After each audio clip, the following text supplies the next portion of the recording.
Bafowethu njani? Angiphilile bafowethu. Ngibhlungu bafowethu omoyeni. Nginenkinga naba abaculi bakaMaskandi abathathu. Bafowethu ngicabanga ukuthi nonke niyazi into eyenzeka kumina mhla ka 8 December 2024. Kwakuyisonto, ntambama, ngithuba zabo 6. Into eyenzeka kumina. Kunaba bafowethu anginankinga uma abanye bena ukuthi vele baziphuphu enough lento ukuthi bangayenza ijoke. Kodwa hayi abantu abangabaculi bakaMaskandi. Yabona? Leyanto yawulimaza umoya wami, even emndenini wami akekho ongidlalisa ngaleyo nto leyo ke. Akekho ongidlalisa ngaleyo gama leyo ngoba bayazi ukuthi leyo gama leyo ke lishoni kumina. La ngilimaza kangakanani mina. Abangani baba baseduzane nami akekho noyedwa ongidlalisa ngaleyo gama leyo ngoba lento le angiyifuni. Angiyifuni. Ivusa lonke usizi, wonke umunyu, isithombe esenzeka on that day. Kodwa khona abaculi bakaMaskandi lento abakwazi ukuthi bakhulume ngayo esihlangana leni. Bene following eningi engaka ba spreader those things ukuthi mina Mgibe angiqhubeke ngihetheke. Kwafa umuntu on that day. Mangichaza mina into eyenzeka lento yenziwa ijoke. Nginenkinga ke laba bafowethu. Mtumazi Mhlongo eMtibatoba washikishela mfowethu ngukhonzile mfowethu nginama video akho la ukuthi kwami ngikhombisa ukuthi ngikhonzile ngiyakuthanda Mtumazi Mhlongo kodwa wena ukwazi ukwenza ivideo ukwazi ukwenza into ku Facebook ubhale ukhulume ngophuthu wena umculi kaMaskandi uyi-public figure as you are ukwazi kodwa wena Mtumazi ukuthi uhambe uzokhuluma ngento eyangiphatha kabi mina ngakhala mina kwabhlungu ngakhala for days wena uhlekisa ngayo wena Mtumazi wena ihlaya wena Mtumazi akaze kufike kini Mtumazi ngeke kufike kini Mtumazi Mtumazi ufuna ukufitha ufuna nawe ube seyintweni nento embi ufithe wena Mtumazi wena wahlelwa intombi wena wamemeza wafonela Lady D okhosini wena ukhala wena esehlile uzana uthuthana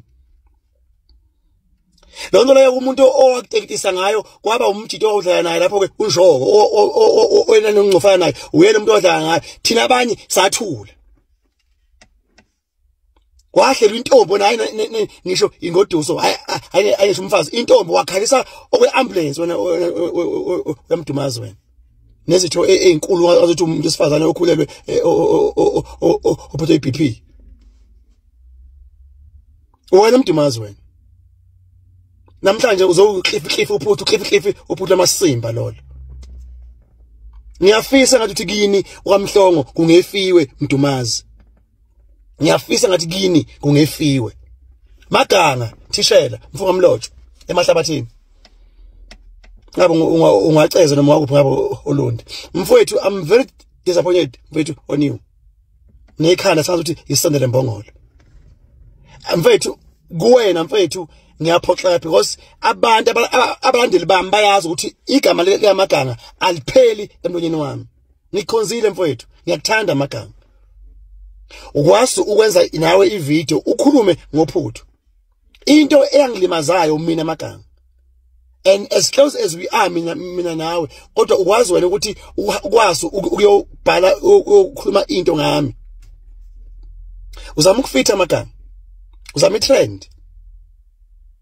Maganga uyasebenza mfethu ugrand indoda awudingwe ukuncetheza indoda emculweni ukuze uzoba right mfethu umnandi uyahola njalo mhla 15 indoda wena usukuhola kodwa mfethu lento owayishoyo mfethu ngami ngokuphatha igama lophuthu ngifisa kwazi mfethu lento mfethu angazi mfethu ngizendoda ngiyithanda and ngiyacela mfethu indoda ukuthi uyiyeke ima kwenzeka even that video cela ukuthi uhambe mfethu uyisusa